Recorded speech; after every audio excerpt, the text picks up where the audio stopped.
Hello there, this is John, and this is the EMGM 106 Respiratory and Cardiac Arrest Review. So first, I know you learned the terms ventilation versus respiration.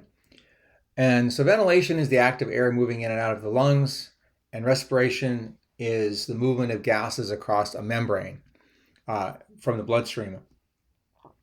So consequently, you can break this down a little further. So ventilation it incorporates what's called the mechanical function of breathing. You have to have the chest rise and fall to move air in and out of your lungs. On the other hand, respiration is more metabolic. It's a body function. And this happens at a cellular level. So I'll give you a couple quick scenarios here. In the upper picture here, you have a 17-year-old female who's having an asthma attack. And as you've already learned about this, what's happening inside her lungs is she has bronchoconstriction. Bronchoconstriction is developing. She has a resistance in her lungs. She has a partial obstruction of her lungs, which is interfering with her ability to ventilate. Now, because of this, what's happening is her carbon dioxide levels are increasing. She can't breathe out her carbon dioxide as readily. Her oxygen levels are dropping. She's becoming hypoxic. Her chemoreceptors are recognizing this. They send out mediators, and one of the things they do is they start to incorporate accessory muscles. I'm sure you've heard the term accessory muscle use. So now the muscles that she uses to breathe are working harder, and even her chest muscles, her shoulder muscles, she starts using extra muscles to try to overcome that increased resistance to her ventilations. The problem with all this is the muscles that she's using to try to stay alive are skeletal muscles. And these muscles are the same muscles that someone runs a marathon with, or someone who rides a bicycle 50 miles. And you can imagine that if an athlete's exercising and they get fatigued to the point where they can't go on any further, their muscles just get so tired, that's it, they're done. Same problem I have with this person. If we don't intercede, what's going to happen is she's going to become so hypoxic and so acidotic from the high levels of carbon dioxide, her skeletal muscles, her intercostal muscles, her diaphragm, her neck muscles, her shoulder muscles, all those accessory muscles that she's using are going to stop contracting. And when her chest stops rising and falling, she's going to become so hypoxic that her heart is going to stop, and she's going to die from severe hypoxia. And of course, we want to intercede, high flow oxygen, maybe assist her with her inhaler if that's appropriate, and definitely get her to the closest, most appropriate facility where she can get treated and open up those bronchial tubes to resolve this problem. On the other side of this, this person down below, it's a 35-year-old male who was shot in the upper right quadrant of his abdomen. The bullet went through his liver, and as you know, the liver is highly vascular, and he's bleeding profusely into his abdominal cavity. Well, this person's problem is now a respiration problem, not a ventilation problem. His lungs are clear. He's got a great tidal volume. There's no airway obstruction.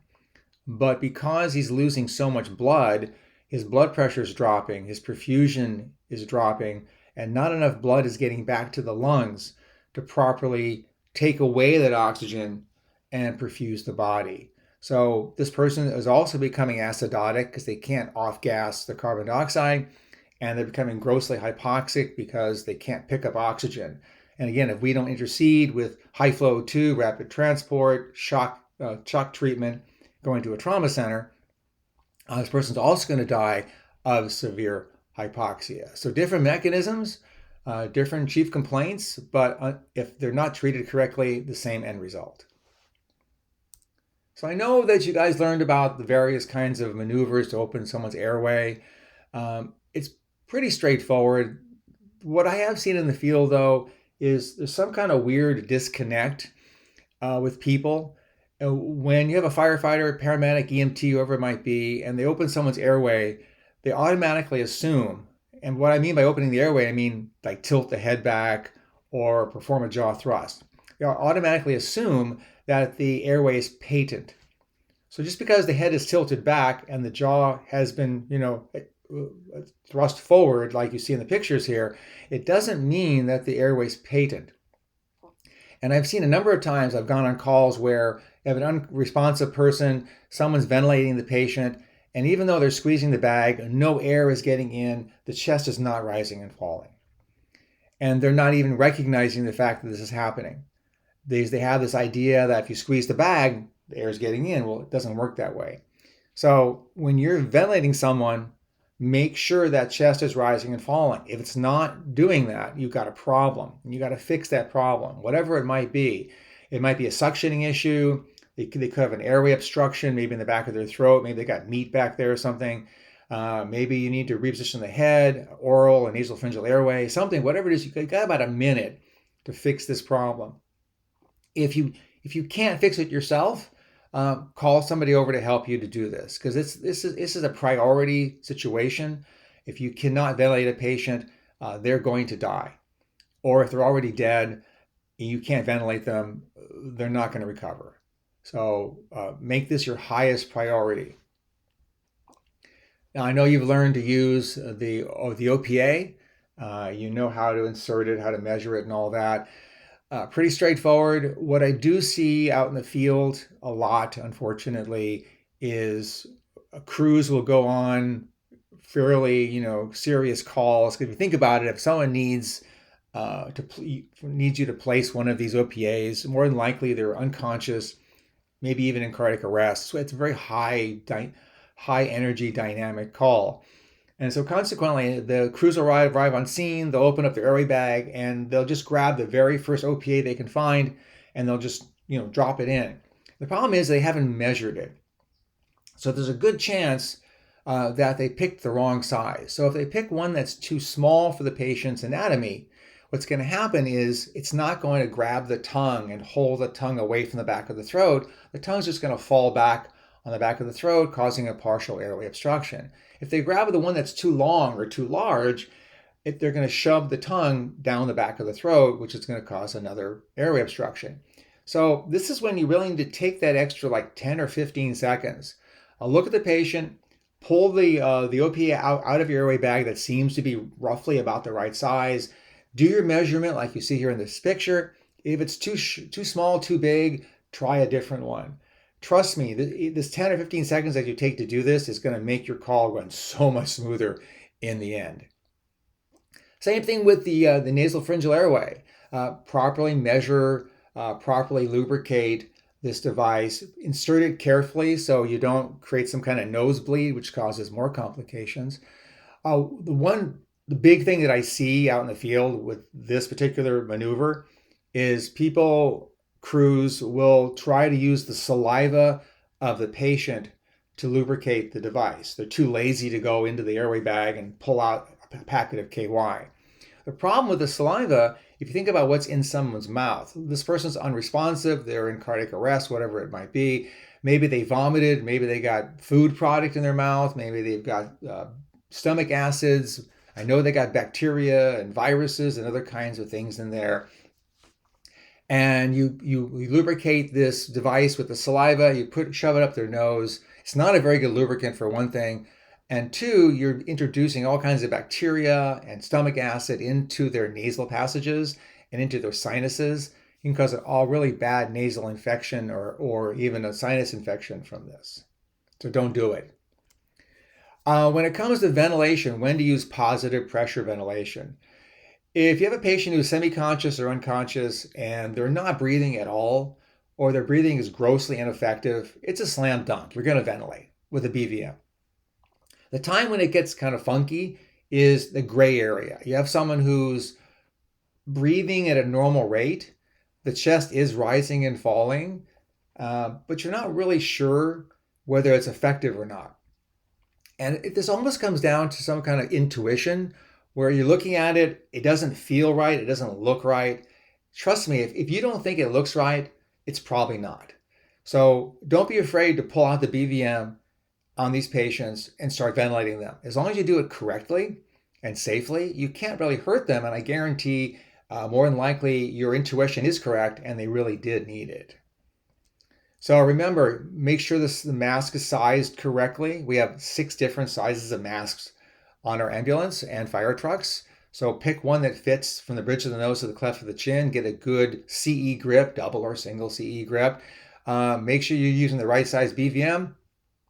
Make sure there's some kind of appropriate adjunct in place, nasal or oral pharyngeal airways, and ventilate at the appropriate rate and depth. You can't really hurt this person if you do it correctly. So just don't be afraid to pull the BVM out if you think you need it. Now, as of this year, the County of San Diego now requires all patients who are being ventilated with a BVM, we're supposed to use a PEEP valve. So that's that red little cap that's on the end of the BVM in the picture right there.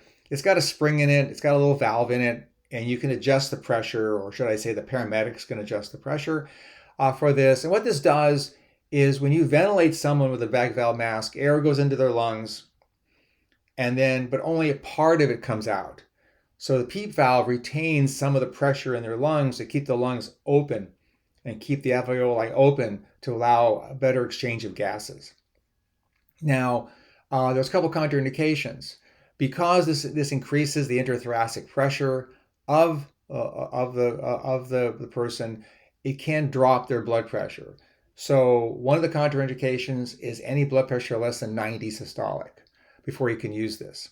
Also, if you're suspecting a possible pneumothorax, so they could have a ruptured lung, they could have a hole in their lung for some reason, this extra pressure would only make that worse, so that's another contraindication.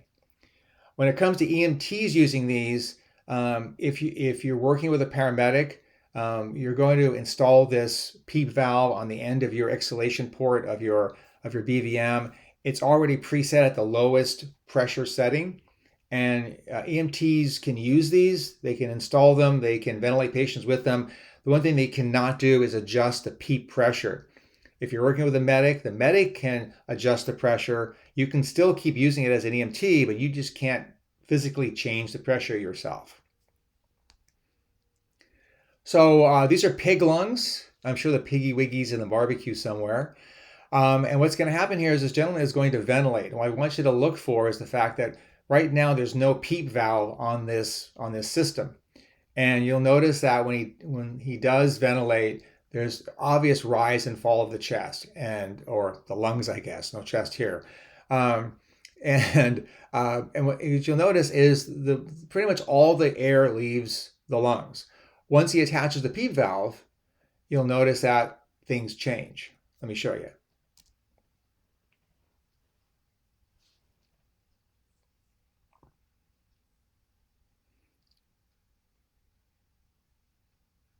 So notice how they're rising and falling. Pretty much all of the air is getting exhaled from the lungs. So now he's going to attach the PEEP valve to the exhalation port.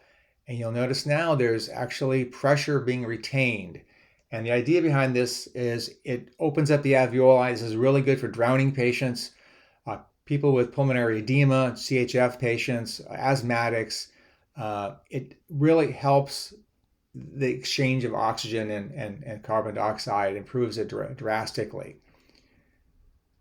And you can see again, without the PEEP valve, this complete collapse of the lungs. Let's move on to cardiac arrest management. So I know you have your BLS CPR cards, you've gone through the classes and all that great stuff, and you've probably gone through, by this time, you've gone through the CPR skill in the lab. The problem that I find with the training for CPR is with American Heart and American Red Cross, they strongly emphasize the rate, the depth, the compressions, and all those things. And they really fail to prepare you to actually run a CPR or full code scene. And it's really not just pushing on the chest. The problem you have with this is especially if you're a new healthcare provider, whether you're a doctor, nurse, EMT, paramedic, whatever it is, if you've never been on a CPR before, there are very dynamic scenes. There's many things going on simultaneously, and you're trying to focus on your compressions. You're going to get probably distracted grossly because you're just not familiar with the mild chaos that goes on these scenes. and you're going to maybe not do things correctly, maybe forget to do compressions, not do them effectively, whatever it might be. And so it's really important that we have a good, strong team leader there who can delegate these roles, keep everyone focused on what they're doing, making sure they're being done and things are being done correctly. So if your team leader assigns you to do compressions and someone else to do ventilations and someone else to attach the AED, that team leader should go back and recheck and make sure that you're all doing your skills correctly. Everything's being done correctly and safely. Also, a part of the deal of being the team leader is you got to think ahead of time. So 5-10 minutes ahead. What am I going to need in 10 minutes? I need a backboard. I need an ambulance. I need to transport this person possibly. Also, at the same time this is all going on, there might be survivors there, family, friends, whoever it might be. You need to keep them informed of what's going on. It's really good courtesy. It's really important to do this.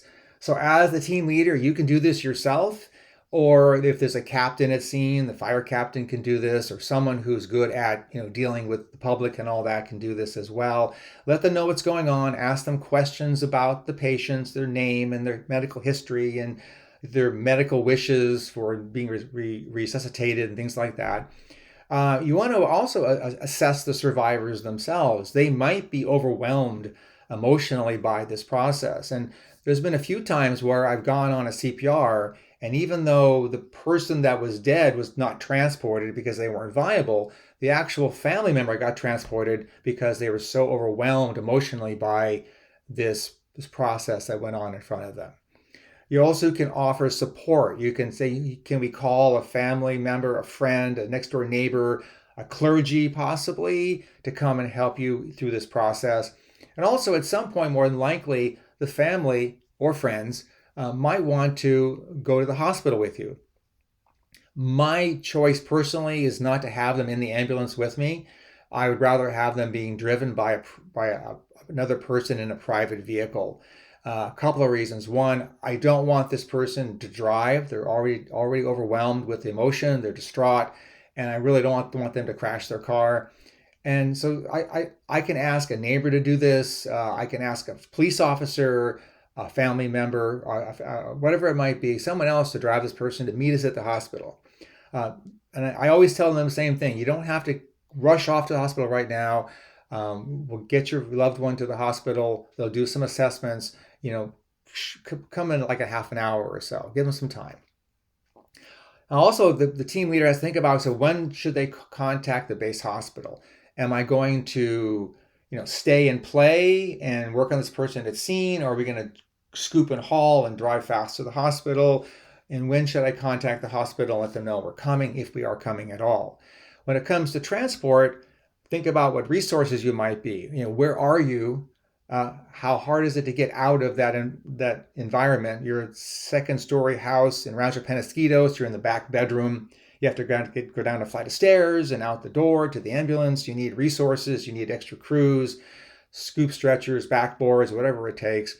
And a lot of times, these patients don't get transported. They actually get pronounced at scene by paramedics. And so now you're talking, we need police officers to take charge of the body. We need coroners to get contacted. All this stuff is happening all simultaneously while someone's doing compressions and ventilations in this process. So you can see it's not just pushing on their chest. There's a very small component to this whole process. So when it comes to cardiac arrest, the causes anyway, the most common is an electrical malfunction, and this is usually caused by hypoxia to the heart itself. So this person's having a myocardial infarction. There's reduced blood flow to the heart muscle. The heart muscle gets affected, causing the heart to malfunction and go into VFib or VTAC or asystole, whatever rhythm it might go into. Someone gets electrocuted.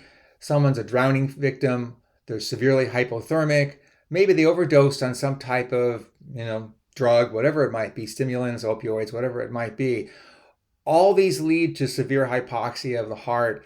And what happens is the heart starts to malfunction due to the hypoxia, and they go into these, really abnormal rhythms like VFib, like VTAC, like asystole.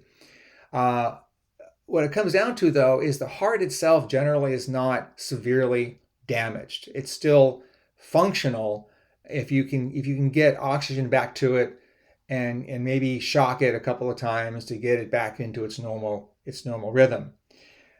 So this is the person, because of the fact that the heart's actually more than likely fairly viable and there's no other organs in the body involved. This is the patient we're going to stay and play. We're going to do CPR. We're going to attach the AED. We're going to go through this process of going through cycles of CPR, or maybe 2-3 cycles of CPR before we move this person, because this is their best chance of survival here and now at scene. Now, on the other hand, the mechanical side of this is now this is from a traumatic injury. Now, there's penetrating trauma like a bullet to the chest, a sword in the stomach, whatever it might be. And then blunt force trauma is you driving your car and you hit a brick wall at 100 miles an hour, you fall 30 feet from a roof. So what's killed you here is the trauma itself. And in most cases, the heart really hasn't been directly affected by this. There are some exceptions, but in most cases, the other organs, the liver, the kidneys, the aorta, the large blood vessels, they've been ruptured. And the reason why this person's in cardiac arrest is because they're losing so much blood. There's not enough blood coming back to the heart for it to pump. Even though the heart might be still moving like it normally does, contracting and relaxing like it normally does, there's no fluid in the pump, and there's no fluid in the pump, there's no blood pressure, there's no pulse. So this is why they present as being pulseless and of course apneic as well. The problem with all this is that the heart's probably not that damaged, but all the other organs are severely torn up. This person has very little chance of survival. Most of these traumatic arrests do not recover. We don't transport all of these patients. A lot of them remain at scene and go to the coroner's office. A few of them you think might be viable, you might transport that person, but again, they have a pretty low chance of survival, even at the hospital. But this is the person that needs to be transported rapidly off scene, because their best chance, if they are going to be transported, is doing it rapidly, start CPR, get them loaded up, transport to a trauma center, and then at that point, it's up to the doctors. Now, again, depending on the causes, rapid transport versus stay and play. So again, if it's a traumatic arrest and they're viable, you think, transport rapidly. If it's a medical arrest, stay and play. This is their best chance of survival. Other factors involved, of course, is what's called downtime. I'm sure you learned about this. This is the time from the time the heart stopped pumping blood to the time someone started CPR. This is how long they've been without a pulse.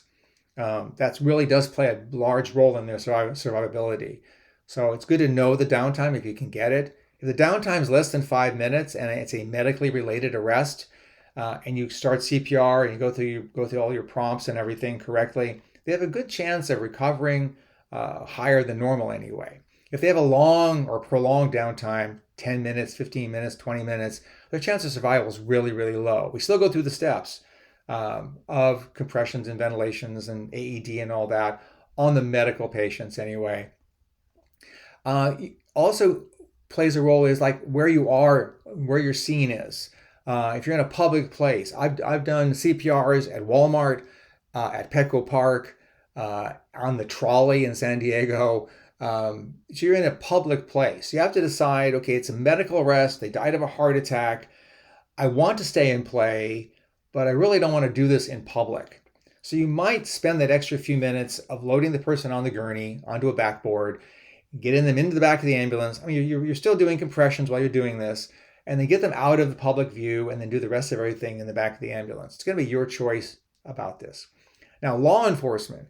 So if this person died from a law enforcement action, they were shot by police officers and they're in cardiac arrest. Remember, this patient is essentially in custody, and the police officers at scene actually make the decision about when you can enter and when you can touch the patient. So ask them permission. Can we go and check on the patient? They want to make sure the scene is safe. It's going to be kind of weird, but after they shoot people who were, some kind of felon, or they were, being shot at themselves, once this person's on the ground and they're cardiac arrest, the cops will actually handcuff these dead people. It's kind of actually kind of funny, really, but that's okay. That's what they do. That's their job. Um, and so again, they might delay your treatment because they don't want you to go in just yet. The scene's not safe. They haven't, cordoned everything off. So just hang out, and when they say go in, go in. Now, when it comes to withholding CPR, of course, you learned about DNRs, you learned about pulse. If they're present and valid and signed, that's great. It's like Miller time. It's time to go back to the station and hang out. If they're obviously dead, the same thing. They're decomposed, they have rigor mortis, their head's over there and their body's over there. That's another slam dunk. It's time to go back to the station and relax. Again, if this patient looks viable, and you've started CPR and you've gone through your steps and all that stuff, you called in paramedics. Paramedic arrives at scene. What will happen is the paramedic will do their own assessment. If it's a medical patient and the patient is in asystole, the paramedic can pronounce the patient at scene without having to transport, and this is on a standing order. On the other hand, if this patient died of a traumatic arrest, and you've already been doing CPR on this patient, and you're waiting for medics or the medics are showing up, doesn't matter whether it's blunt or penetrating trauma, if certain criteria exist, the medic can call the base hospital physician and get an order to terminate the CPR, and this patient is pronounced at scene and is taken to the coroner's office by the coroner van. When it comes to the County of San Diego CPR standards, we do not follow American Heart Association or American Red Cross. It's a 10-to-1 ratio when we do CPR on patients who are being ventilated with a BVM. And so how this works is it's 10 compressions, and on the 10th compression, as the compressor is coming off the chest, there's going to be one ventilation applied by the ventilator, and you just continue for that full 2 minutes. So it's 100 to 120 per minute, which is basically the same as you learned already, but it's a 10-to-1 ratio with about 10 or 12 ventilations per minute given to the patient. So it's highly effective. It minimizes time off the chest, and it maximizes ventilations. If you are working with a paramedic and once they do insert an advanced airway into the patient, it changes. There's no more ratio any longer. It's now compressions are continuous for a full 2 minutes. So 100 a minute for 2 minutes. You're doing, the same thing, same depthing, all that great stuff. And in the meantime, while you're doing that, the person ventilating is just going to provide a ventilation once every 6 seconds. There's no coordination between you, the compressor, and the ventilator now. They're continuous and asynchronous. Pediatrics is exactly the same thing. The only one difference is the county says if we want to, we can stick to the 15-2 two-person CPR for pediatrics. Trust me, nobody does that here in the county. Everyone uses 10-to-1 on the pediatrics and adults. So if you see that in the field, that's why you see it. The only one exception is we still do follow American Heart when it comes to neonates, newborn babies. It's 3-to-1 ratio for that. And we are done.